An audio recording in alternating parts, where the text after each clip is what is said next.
السلام عليكم. ازيكم يا دكاترة سنة أولى؟ يا رب تكونوا بخير وبصحة وسعادة كده يا رب دايما.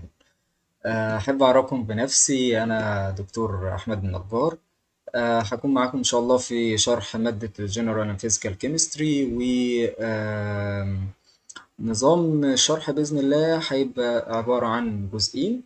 جزء الورق اللي بينزل في المكتبة، اللي هو الجزء الشرح بالعربي مع الإنجليش، وهينزل تباعا برضو للورق ده فيديوهات تكمل الشرح ده وتزود الاستيعاب بتاعنا وتزود فهمنا، بحيث إن احنا نحصل على أكبر قدر من الاستفادة من الطريقتين يعني.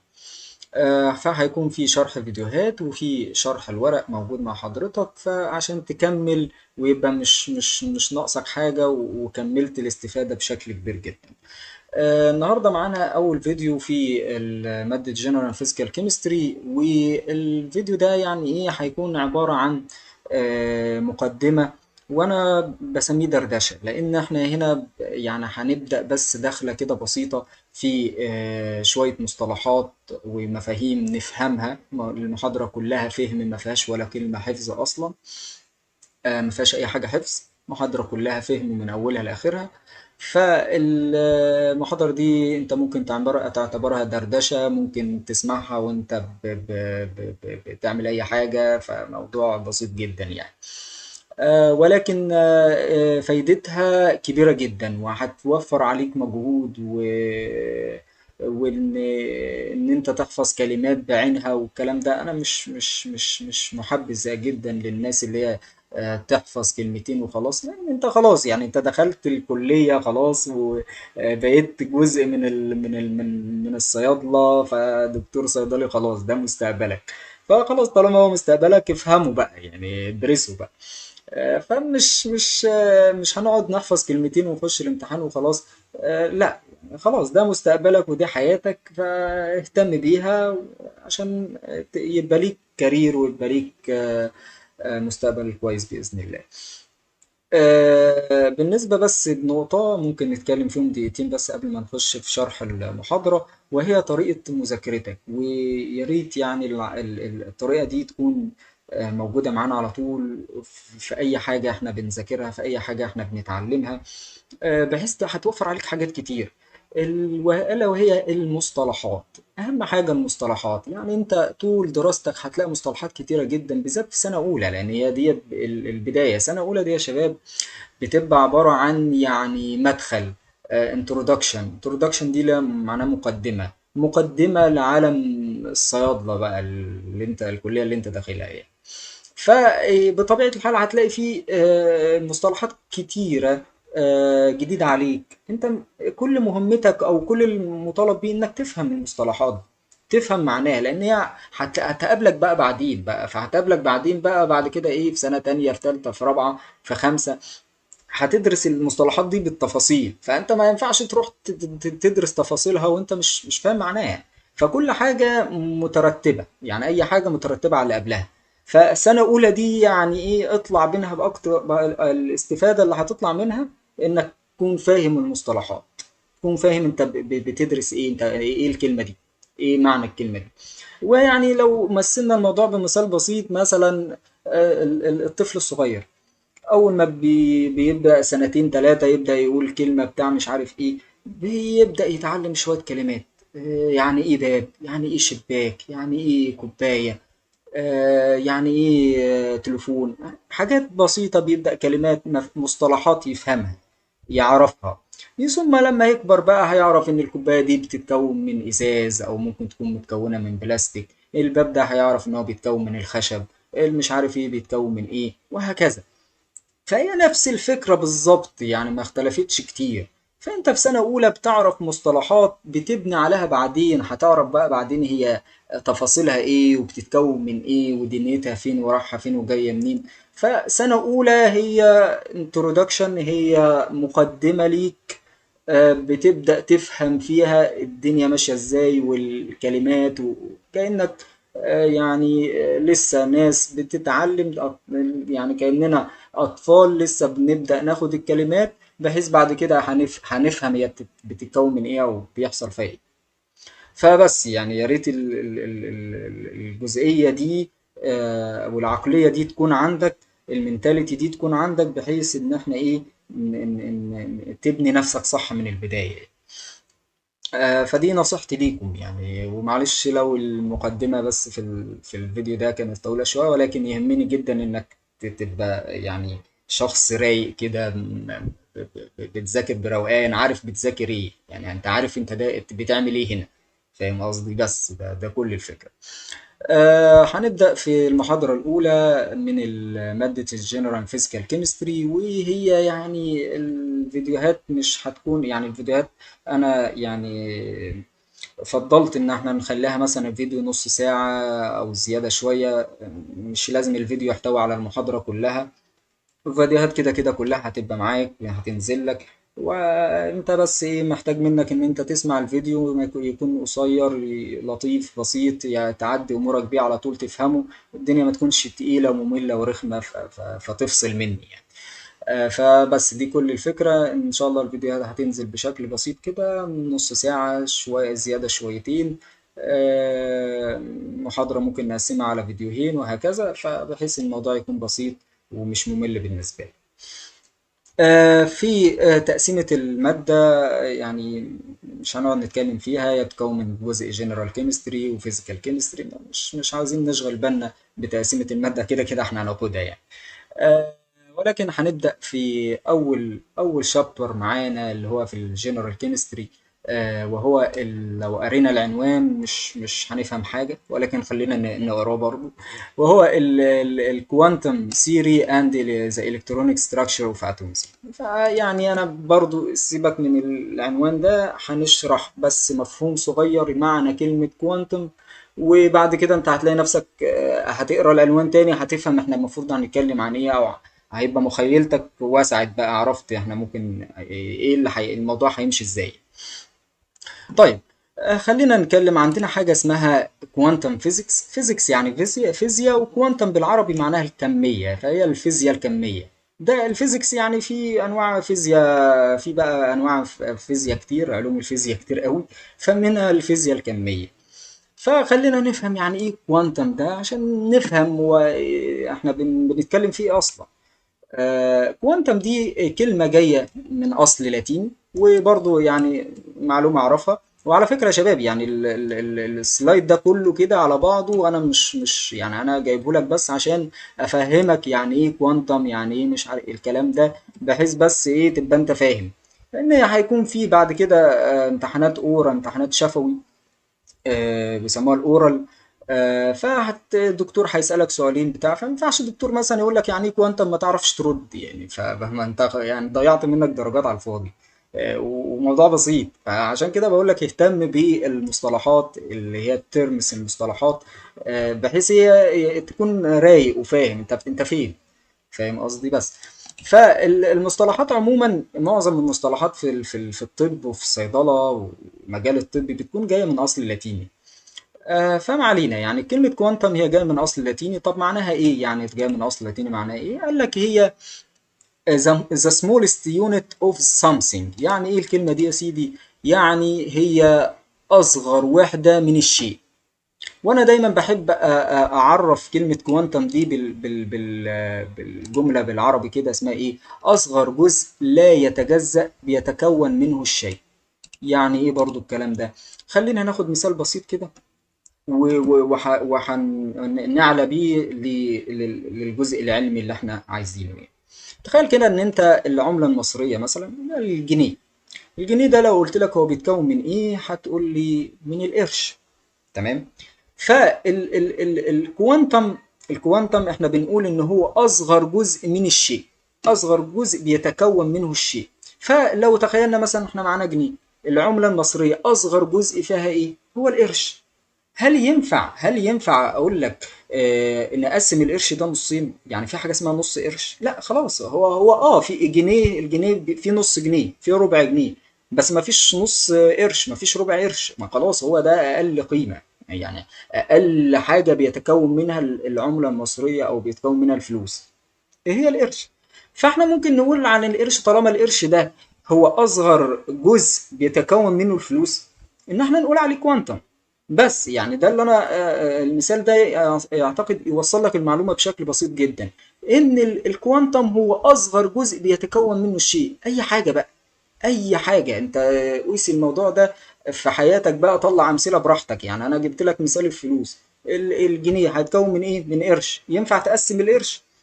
خلاص، طالما انت وصلت لاصغر اصغر جزء من الشيء، ما ينفعش تقسمه بعد كده، ما ينفعش تجزأه بعد كده، ده هو الكوانتم.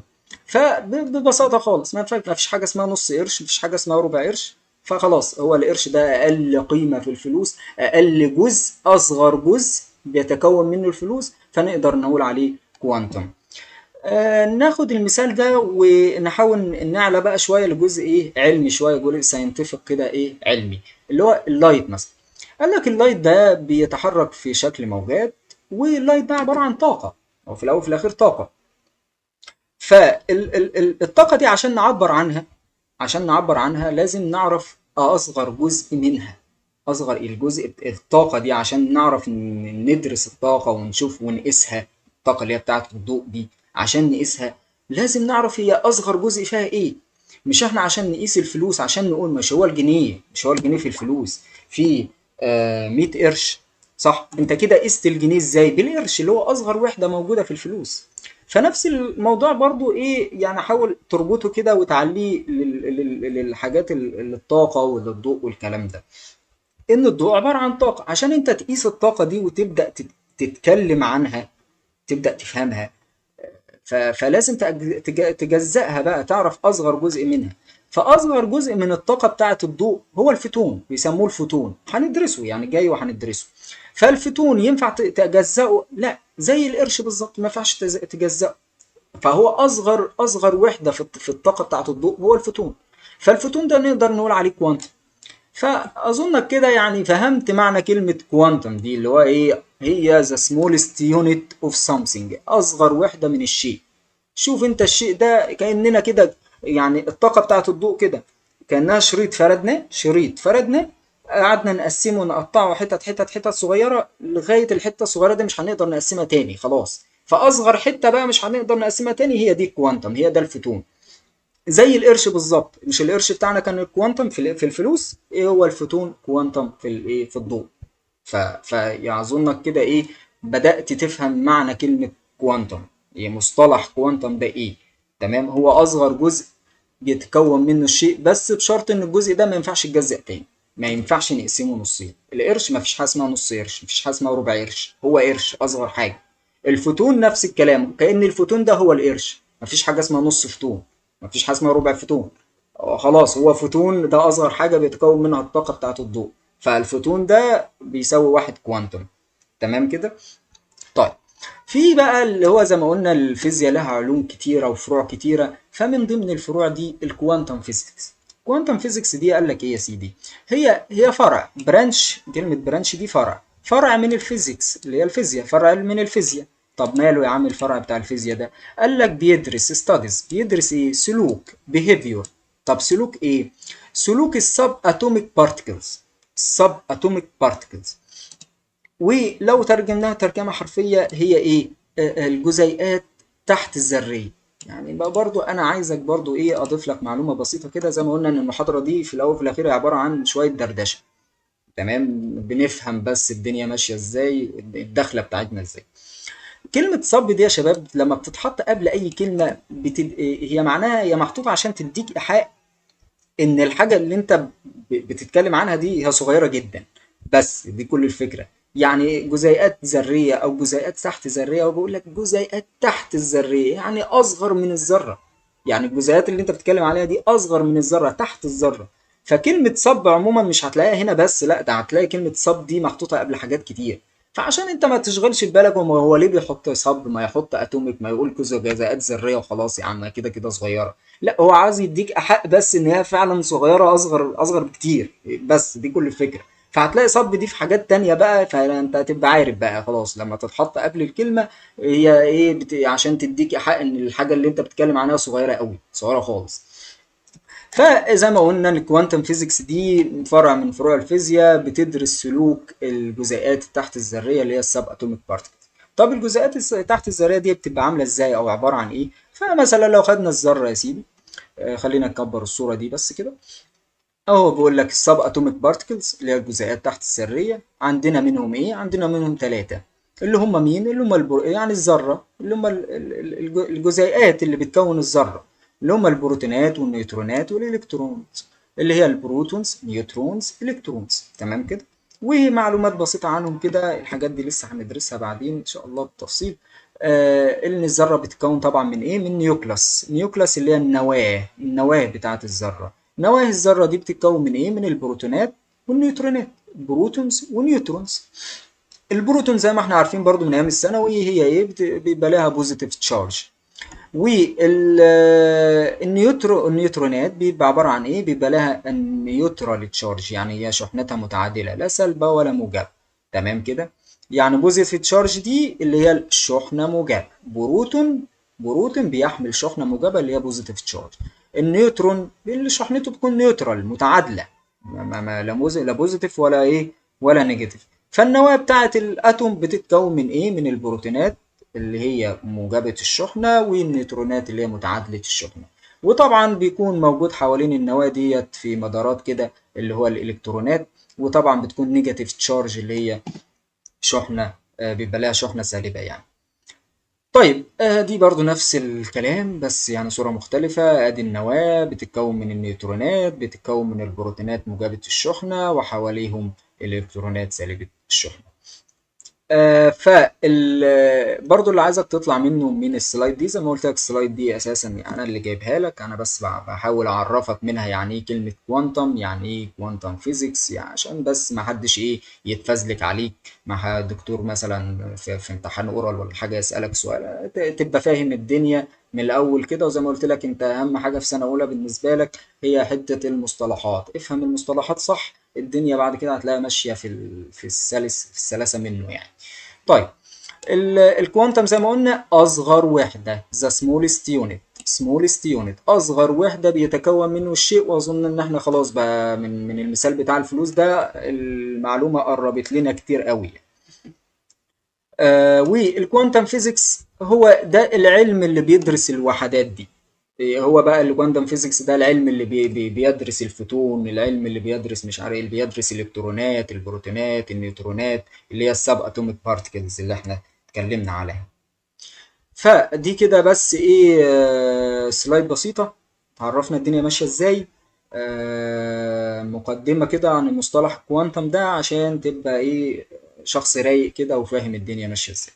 طب نخش على اول مصطلح معانا في المحاضرة، وهو البروبرتيز اوف ويفز. يعني دي كده بداية المحاضرة فعلا بقى يعني. تمام، اللي فات ده كله كان مقدمة بس كده يعني. عشان بس ايه تبقى فاهم زي ما قلنا المصطلحات وما ما تقعدش تلخبط نفسك وتدور كتير وبتاع والكلام من ده. فالبروبرتيز اوف ويفز، يعني ويفز معناها موجات يا شباب، وبروبرتيز اللي هي خصائص. فاحنا بنتكلم دلوقتي عن خصائص الموجات. طيب خلينا بس نقول كلمة بسيطة كده، إن الطاقة يا شباب is transmitted by waves. يعني إيه؟ يعني الطاقة بتنتقل من خلال الموجات، أو بتنتقل على شكل موجات. أنت لما تيجي تمشي من مكان لمكان بتنتقل على رجليك. إيه وسيلة النقل بتاعتك؟ هي رجليك. تمام؟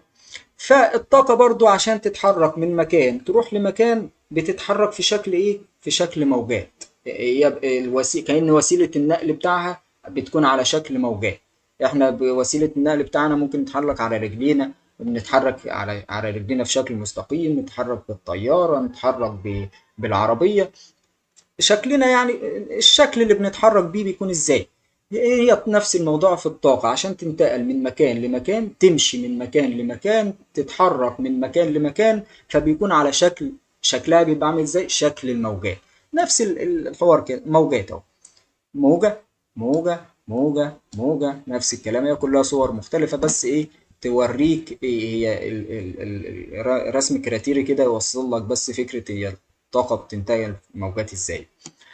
وهنا ندخل على كلمة الموجات ونحاول ندرس الموجات دي بتبقى عبارة عن ايه وبتتكون من ايه، لأن العنوان بتاعنا أصلا عبارة عن ايه؟ خصائص الموجات. طيب الموجات يعني احنا اعتقد عارفين من الثانوي انها بتتكون من قمة وقاع. القمة معناها كريست، تمام، قاع معناها ترف، تمام، كريست وترف. يبقى كده تعرف ان اول معلومة بالنسبة لك ان الموجة بتتكون من ايه؟ قمة وقاع، كريست اند ترف. خلاص الموضوع بسيط جدا.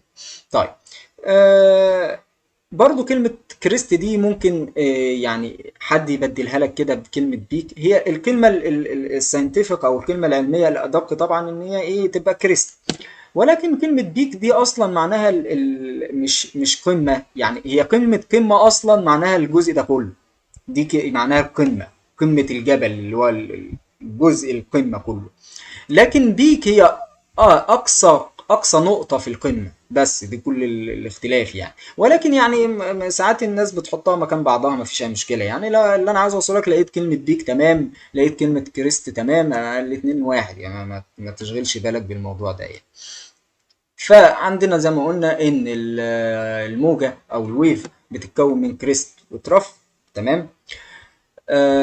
نفس الموضوع هنا اهوت، ادي الكريست بتاعنا ودي النقطة بتاعت البيك، ادي الكريست ادي الترف، ادي الكريست ادي الترف، ادي الكريست ادي الترف. فدي كده ايه؟ موجة، ادي موجة ادي موجة، دي 3 موجات اهو، تمام. فتكوين الموجة بسيط يعني وما فيهوش صعوبة، وانتوا دارسينه قبل كده في السنة، واحنا بس هنا ايه بترانسليت الموضوع، بنترجم الموضوع بالانجليزي بس، وهنوضع بس تريكات في الموضوع مش اكتر يعني. طيب، الويف اللي هي الموجة، قال لك ايه؟ can be identified by two terms. يعني ايه الجملة دي؟ identified يعني ان احنا نعرفها، ان احنا ندرسها ازاي؟ من خلال two terms يعني مصطلحات. فاحنا ممكن ندرس الموجة دي ونعرف الموجة دي من خلال دراستنا لمصطلحين مهمين، من خلال دراستنا لتو تيرمز مهمين. ايه هما التو تيرمز دول بقى ايه محتاجين ان احنا نفهمهم ونقف عندهم شوية. التو تيرمز او المصطلحين اللي احنا محتاجين ندرسهم عشان نفهم الموجة ونفهم خصائصها، هما اول مصطلح معانا اللي هو الويف لينس، والمصطلح التاني اللي هو الفريكوانسي. تمام كده يا شباب؟ طيب، الويف لينس من اسمه، لينس يعني طول، ويف يعني موجة، فهو الطول الموجي، تمام. وده الرمز بتاعه، والرمز ده بيسموه لامدا، لامدا، تمام كده. فده رمز الويف لينس، الويف لينس اللي هو الطول الموجي. فخلينا نعرف ايه هو التعريف بتاع الطول الموجي الويف لينس. زي ما قلنا ان الوحدة بتاعته لامدا. فلو قرينا كده التعريف ده بس هنقراه، هو ده التعريف اللي موجود في الكتاب، فهنقراه وبعد كده ايه هنوضحه ان شاء الله، ونعرف كل حاجة بالتركات اللي موجودة بإذن الله.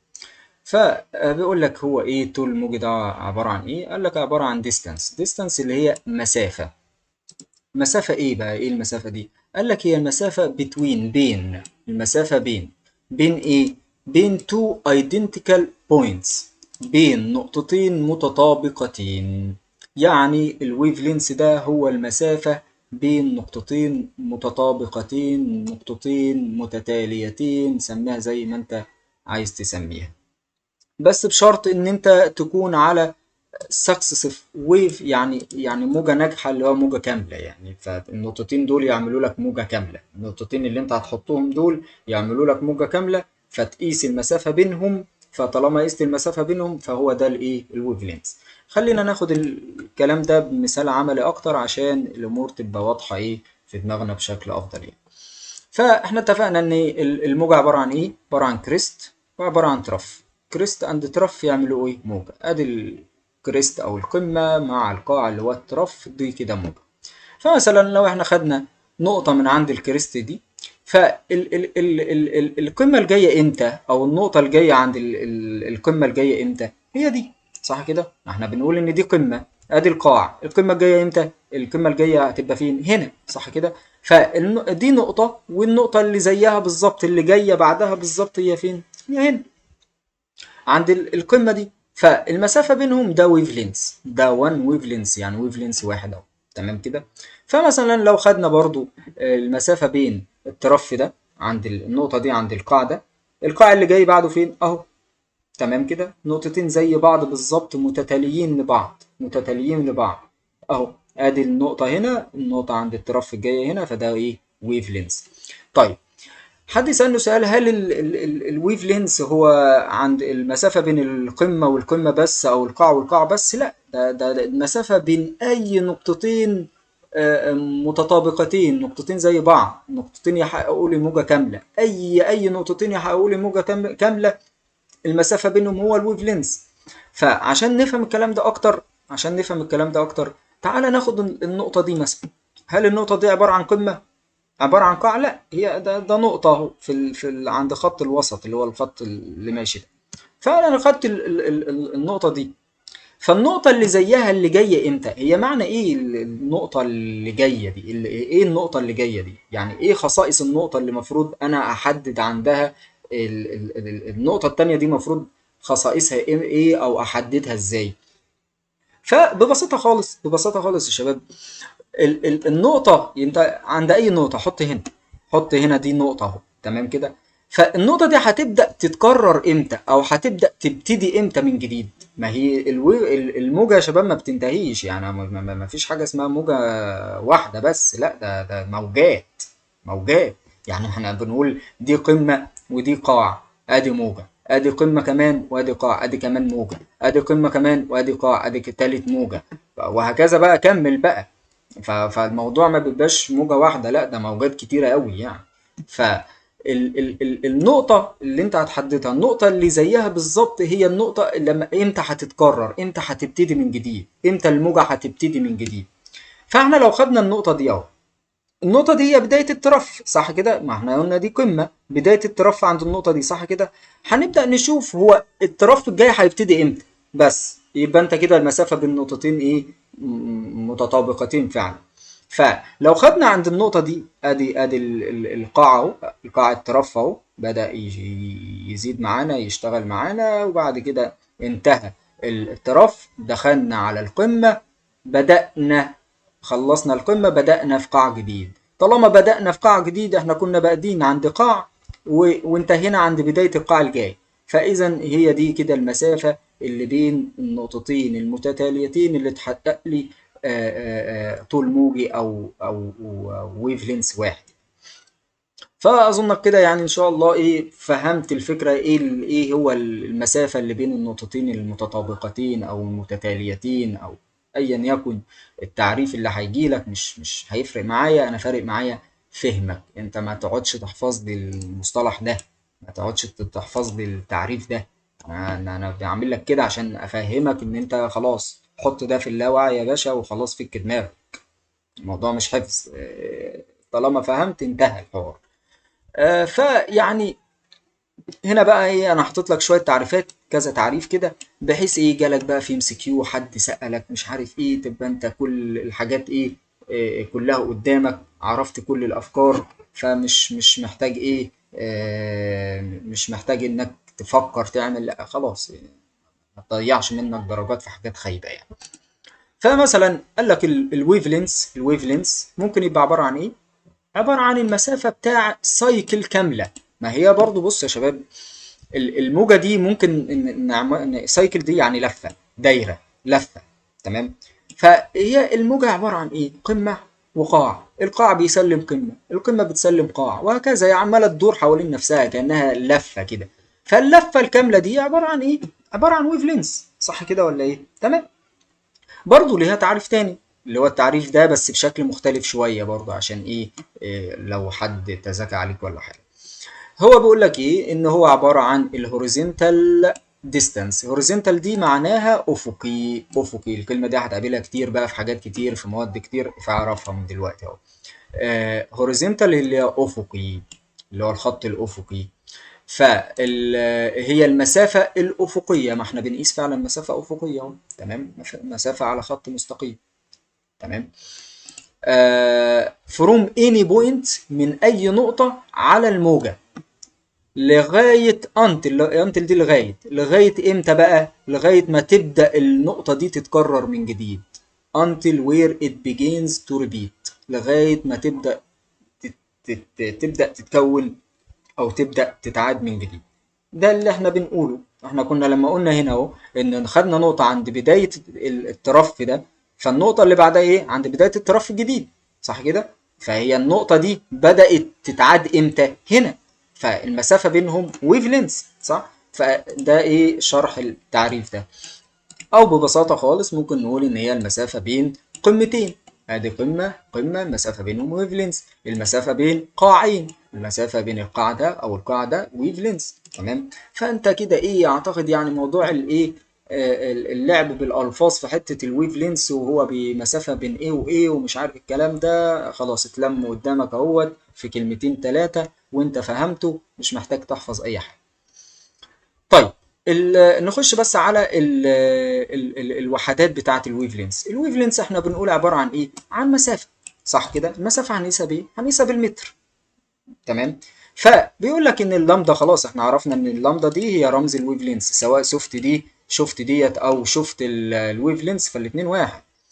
فبيقول لك هو اللامدا اكسبريسد ان ايه؟ يعني اكسبريسد يعني بنعبر عنها بايه؟ بوحدات ايه؟ بوحدات المتر او مشتقات المتر بقى، اللي هو السنتيمتر او الميكرومتر او النانومتر او الانجسترون. والانجسترون ده الواحد انجسترون ده بيساوي 10 اس سالب 8 سنتيمتر. وانا جايب لك الجدول ده برضه عشان ايه؟ يعني لو ناسي التحويلات ولا حاجه تبقى ايه انت عارفه الرموز بتاعت كل حاجه. ده المتر الرمز بتاعه اهو، الديسيمتر الرمز بتاعه ايه، مش هتقابلها كتير الديسيمتر دي هتقابلها لما بييجوا يحسبوا تركيزات حاجات في الدم بتاع مش عارف ايه، هتقابلها بعدين يعني في السنين الجايه في المواد اللي هي الطبيه يعني. لكن خلينا في السنتيمتر. السنتيمتر اهوت 10 اس سالب 2 من المتر. المليمتر 10 اس سالب 3. الميكرومتر 10 اس سالب 6. النانومتر 10 اس سالب 9. الانجسترون 10 اس سالب 10 من المتر، ولكن هو 10 اس سالب 8 من السنتيمتر، عشان بس ايه ما حدش يضحك عليك بس، تمام كده. اعتقد احنا كده نقطة الويف لينس ايه ظبطناها، عرفنا بيتحسب ازاي، اللعب في الالفاظ ازاي، الدنيا دي كلها بالنسبة لنا تمام يعني. نخش على تاني حاجة، وقلنا ان اتفقنا من الاول عشان ندرس الموجة وعشان نفهمها هنفهمها من خلال دراستنا لمصطلحين مهمين. اول مصطلح خلاص خلصناه اللي هو الويف لينس. تاني مصطلح اللي هو الفريكوانسي. والفريكوانسي ده معناه بالعربي اللي هو التردد. وده يعني بسيط خالص. هو بيقول لك ايه؟ احنا عايزين نشوف كام موجة حصلت في الثانية. فمثلا لو في طاقة معينة او ضوء، الضوء بينتقل على من خلال موجات، صح كده؟ فلو عدى مثلا من الضوء ده 50 موجة في الثانية، فالتردد بتاع الضوء ده كام؟ 50 موجة في الثانية بس، خلاص. هو ببساطة خالص الفريكوانسي مش محتاج حوارات يعني، وده الرمز بتاعه. الفريكوانسي هو عدد السايكلز، عدد اللفات، زي ما قلنا ان الموجة ممكن نقول عليها لفة، ممكن نقول عليها موجة، وفهمتك هي بتلف ازاي ورا بعضها. او عدد اللفات السايكلز، او عدد الموجات لكل ثانية. شوف في الثانية عدى كم موجة وهو ده التردد، تمام كده. طيب عشان نعبر عن التردد ازاي؟ نعبر عن التردد ان احنا ممكن نقول ان هو سايكل لكل ثانية، تمام كده. كام سايكل لكل ثانية؟ فده الوحدة بتاعته، يعني هنقول مثلا 50 سايكل لكل ثانية، خلاص دي الوحدة بتاعته. او ممكن نعبر عنه بالهرتز. الهرتز ده برضو اللي هو سايكل لكل ثانية، يعني 1 هرتز معناه ان الضوء ان عدت موجة في الثانية، ده معناه 1 هرتز اللي هو التردد. والوحدة هرتز دي اعتقد مشهورة وانتوا عارفينها وسمعتوها قبل كده يعني. فبكل اختصار بكل بساطة، الفريكوانسي اللي هو التردد، الرمز بتاعه اهو، التعريف بتاعه ايه؟ هو عدد اللفات، عدد الموجات لكل ثانية. هنعبر عنه الوحدة بتاعته ايه؟ مش احنا كنا بنعبر عن الطول الموجي بالمتر والسنتيمتر والكلام ده كله؟ لا، هنا بقى نعبر عن الفريكوانسي كام لفة كام موجة في الثانية، او نشيل الكلمتين دول ونحط هرتز، الاتنين بمعنى واحد. طيب بعد كده بقى ايه بس تعريفين صغيرين كده ويبقى خلصنا كده الايه الفيديو ده. فالموضوع يعني ان شاء الله المحاضرة دي زي ما قلت لك كلها فهم، ما فيهاش اي حاجة تحفظها اصلا. ال- السرعة بتاعت الموجة اللي هي بيبقى رمزها سي. بنحسبها ازاي؟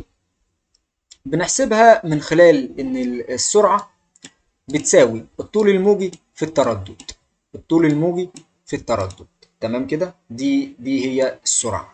تمام. في الفيديو الجاي ان شاء الله هنفصص القانون ده ونطلع شوية علاقات كده، ولكن اللي يهمني دلوقتي تعرف بس ان العلاقة بين الطول الموجي والعلاقة بين الطول الموجي والتردد علاقة عكسية، هنوضحها كمان شوية يعني. ده معلومة مهمة تكون فاهمها وأبدية وخلاص، لازم تبقى عارفها إن الطول الموجي، العلاقة بين الطول الموجي والتردد علاقة عكسية. يعني لو زاد التردد يقل الطول الموجي، يقل الويف لينس، لو زاد الويف لينس يقل التردد، وهفهمها لك كمان شوية. تمام كده. فيعني بيقول لك ان السرعه بتاعت الموجه هتعتمد على ايه دلوقتي؟ هتعتمد على الطول الموجي وعلى التردد، ضربهم في بعض يساوي السرعه بتاعت الموجه. تمام كده. وقال لك كمان هو بيعتمد على الميديم، يعني الوسط اللي موجود فيه الموجه ده. الموجه دي هل هي بتعدي في ميه، بتعدي في حيطه، بتعدي في الهواء، بتعدي في الفرمه، بتعدي فين بالظبط؟ فالوسط برضه هيأثر على سرعه الموجه يعني. فبس ده القانون بتاع سرعة الموجة وحتة الميديم دي، والموضوع ايه بسيط يعني. في بس نقطة بسيطة كده، هي كلمة معناها ايه؟ امبليتيود. امبليتيود. ايه كلمة امبليتيود دي يا سيدي وايه معناها؟ بص خلينا نطلع بس كده اهو، هنلاقي كلمة امبليتيود ممكن نجيبها من هنا افضل. ماشي. آه، ده كده الخط المستقيم يا شباب. الخط المستقيم اللي هو الخط اللي في النص ده، اللي بيفصل القمة عن القاع. الخط اللي هو ده او الخط ده، ال الارتفاع بتاع القمة او الارتفاع بتاع القاع. تمام. الارتفاع بتاع القمة او الارتفاع بتاع القاع، الارتفاع ده بنسميه امبليتيود، والمعنى الحرفي لكلمة امبليتيود هو المقدار يعني. احنا ممكن نمثله ازاي مثلا، او خليك تتخيل الموضوع ان انت مثلا في سطح البحر. تمام. بيبقى في موجات بتيجي، فتخيل ان الموجة دي هي عبارة عن قمة، عبارة عن كريست كامل. الموجة بتاعت البحر دي عبارة عن كريست كامل. فالموجة دي ممكن تبقى عالية وممكن تبقى واطية، ممكن تبقى موجة شديدة يعني عالية خالص ارتفاعها كبير زي موجات تسونامي ومعرفش ايه، وفي موجات بتبقى ارتفاعها صغيرة وكده. فالامبليتيود ده هو مثله بس بارتفاع الموجة. وطبعا كل ما الموجة كانت مرتفعة وعالية تعرف ان الموجة شديدة، ده ممكن تغرق حد يعني. فبالظبط نفس الحوار هنا، كل ما الامبليتيود ده على وكل ما الامبليتيود ده زاد، كل ما الطاقة بتاعة الموجة نعرف ان الموجة دي بتحمل طاقة كبيرة. فالعلاقة بين الطاقة بتاعة الموجة والامبليتيود علاقة طردية. كل ما زاد الامبليتيود يعني كل ما كانت الموجة دي عالية والامبليتيود بتاعها كبير، كل ما هي كانت بتحمل طاقة كبيرة يعني. فنيجي بس نقرا الكلمتين كده. بيقول لك ايه؟ الامبليتيود is the vertical distance، يعني المسافة العمودية. تمام. احنا كده ايه برضو عايزك تعرف الكلمتين. الهوريزونتال ده اللي هو افقي، افقي اهو ده كده افقي. تمام. والفيرتيكال اللي هو العمودي. تمام. فالامبليتيود هي المسافة العمودية. تمام. المسافة الايه العمودية من الميد لاين. الميد لاين اللي انا قلت لك اللي هو خط النص ده، اللي هو الخط النص ده. تمام. تمام. to the peak or to the trough.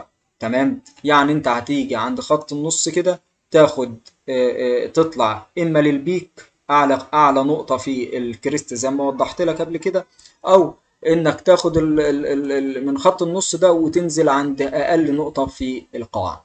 سواء هنا او هنا الاتنين نفس المقدار، وهو ده الامبليتيود بتاع الموجة.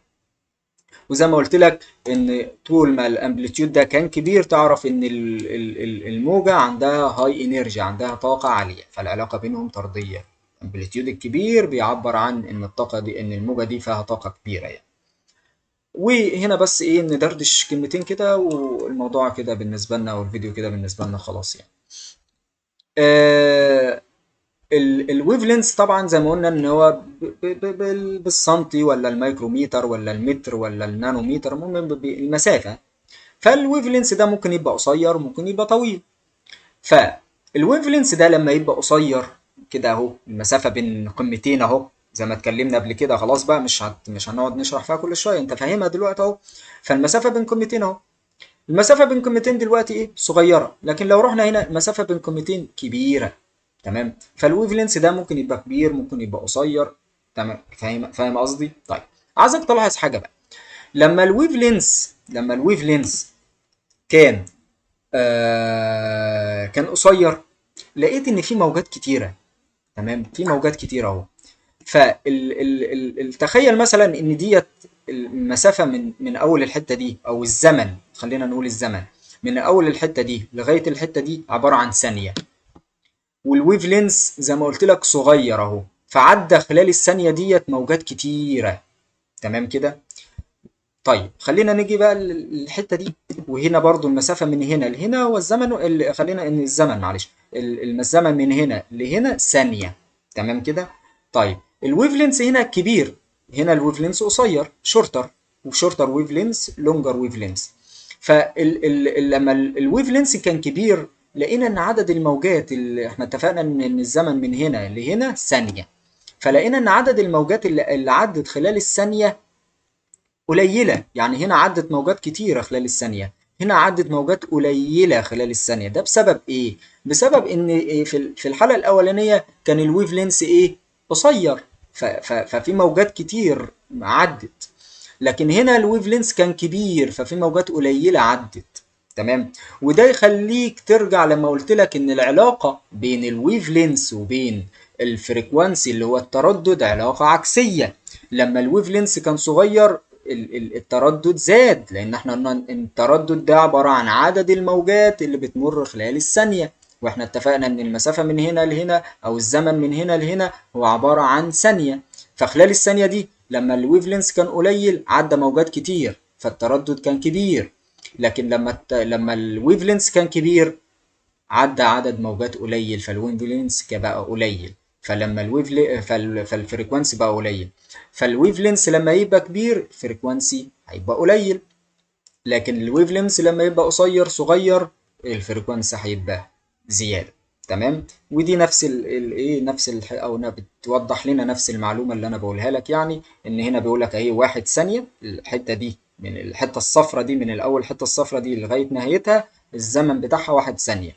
فالويف لينس هنا ايه كبير، هنا قل شويه، هنا قل خالص.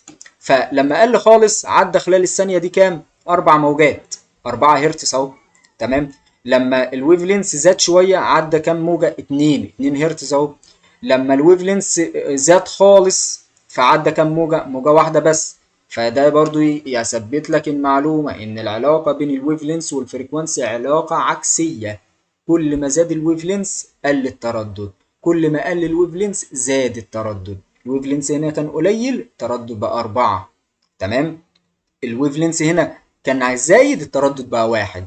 تمام كده. أظن كده إيه النقطة دي اتشرحت كده بالتفصيل، وفصلنا كل حاجة وعرفنا التركات بتاعت كل حاجة، فبإذن الله الموضوع يكون بسيط وسهل. وزي ما قلت لك المحاضرة دي دردشة، مش محتاج منها انك تحفظ اي حاجة، مش محتاج انك بس، انا محتاج منك بس انك تعرف تفهم بس، لا اكتر ولا اقل. واشوفكم على خير ان شاء الله الفيديو الجاي.